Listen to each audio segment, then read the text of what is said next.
Crank it all the way up. It's been 20 years. How has Dom changed? And is he still living his life a quarter mile at a time?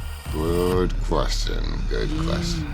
So how do y'all want to play this? We'll need cars, fast cars. I think that's what's fun about F9. The 20th anniversary from the first introduction of Dom. Yeah. We're learning more about the character in this franchise. The character is evolving. The character is a father. And having to confront his mantra of 2 decades ago.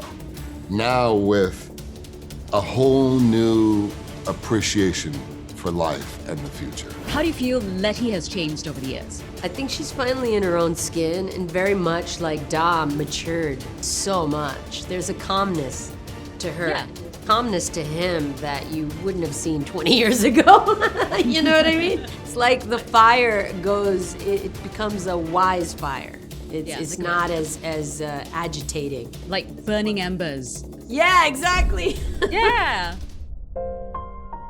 And I also feel like you guys tried to keep the essence of Paul Walker in the movie as well. Are there other parts that actually tribute to him? There isn't a day that goes by that we aren't honoring Paul Walker, or the Brian character in the movie. My son is little Brian.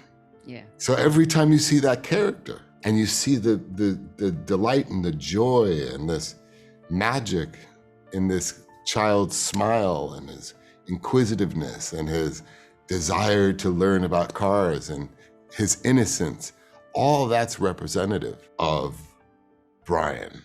You know, there's so many big action sequences. I think we'll have to be here until tomorrow. We're going to talk about it. But what was the most fun one that you feel was for you? That amazing kitchen sequence in Tokyo.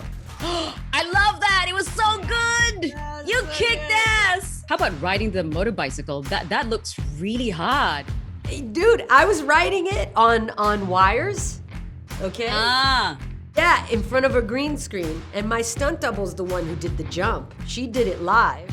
Right. And I'm the one who has to capture this while I'm hanging 20 feet off the ground on a motorcycle. And I'm like, you sure this is sturdy?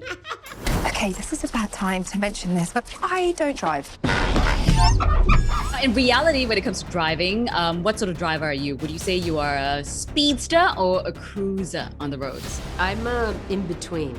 I can speed while I cruise, and it's because I drive a Tesla, so I may look like I'm doing something extraordinary, but in reality, it's really slow inside the car. Well, I used to be a speedster until I started doing more than my share of stunts. And what happens is you take so many risks that in your real life, you kind of chill out a little bit. Not today.